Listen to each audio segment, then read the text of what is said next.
વિસાવદર નજીક આવેલા સરસાઈ સંત રવિદાસ આશ્રમ ખાતે આજે અનુસૂચિત જાતિ સમાજના અગ્રણીઓ, આગેવાનો, વિવિધ સંસ્થાઓના કાર્યકર્તાઓ, રાજકીય અને ધાર્મિક કાર્યકર્તાઓ વગેરે બહોળી સંખ્યામાં ઉપસ્થિત રહી ગત સમયમાં બેસતા વર્ષના દિવસે ગામના અમુક ગ્રામજનો અને અગ્રણીઓ, આગેવાનો દ્વારા સંત રવિદાસ આશ્રમની અંદર પ્રવેશ કરી આશરે 650 વર્ષ જૂના આશ્રમમાં બાંધકામ તોડી અને ગામના લોકો દ્વારા ત્યાં ઘાસ ગોડાઉન બનાવવાનું અને શેડનું ખાતમુહૂર્ત કરવામાં આવેલ. આ બાબતે રવિદાસ આશ્રમના કાર્યકર્તા દ્વારા કરવામાં આવતા તેમણે પણ ગેરવર્તન કરી સાથે ખાતમુહૂર્ત કરવામાં આવ્યું હતું અને આ વાત અનુસૂચિત સમાજની અંદર વાયુ વેગે પ્રસરી જતા આજે બહોળી સંખ્યામાં સંત રવિદાસના સેવકગણ ઉપસ્થિત રહ્યા હતા અને બનાવને વખોડી કાઢવામાં આવ્યો હતો. આ બાબતે આગળ જતા ઉગ્ર સ્વરૂપ ધારણ કરવાનું પણ સમાજે ચીમકી ઉચ્ચારી છે.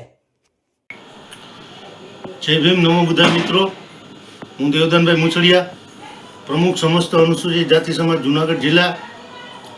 આજરોજ આપણે સરસાઈ ગામે આપણા સમાજના આગેવાનો, યુવાનો સાથે મિટિંગ કરી છે. સરસાઈની આપણી જે જગ્યા છે સંત રવિદાસની જગ્યા છે અને સંત રવિદાસ છે એ આપણા ભારત વર્ષના કબીર અને રવિદાસ એ બે મહાન સંતો છે. એ પૈકીના એક સંત છે.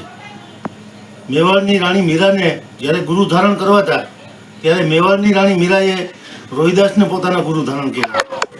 એવા પ્રતાપી સંતની ભૂમિ ઉપર, પ્રતાપી સંતની જગ્યા ઉપર અમુક અસામાજિક તત્વો, મામલતદાર સાહેબ વિસાવદરનો જે હુકમ છે કે આ જગ્યાએ યથાવત સ્થિતિ જાળવી રાખવી, એ હુકમનો અનાદર કરી અને જગ્યાની અંદર વિખવાદ ઊભો કરી રહ્યા છે. એ બાબતે મિટિંગ કરી છે.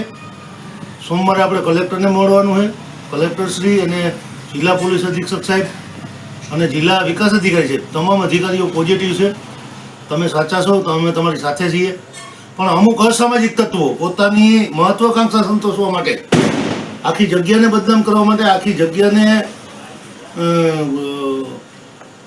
પોતાના કબજામાં લેવાના પ્રયત્નો કરી રહ્યા છે.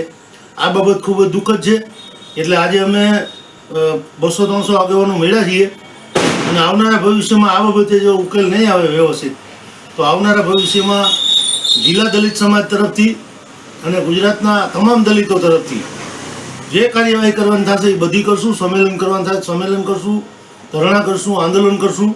પણ જ્યાં સુધી રોહિદાસ બાપાની જગ્યાની અંદર અસામાજિક તત્વો અને પોતાની જાતને કંઈક સમજતા લોકો આ જગ્યાનો પીછો નહીં છોડે ત્યાં સુધી અમે લડાઈ ચાલુ રાખશું.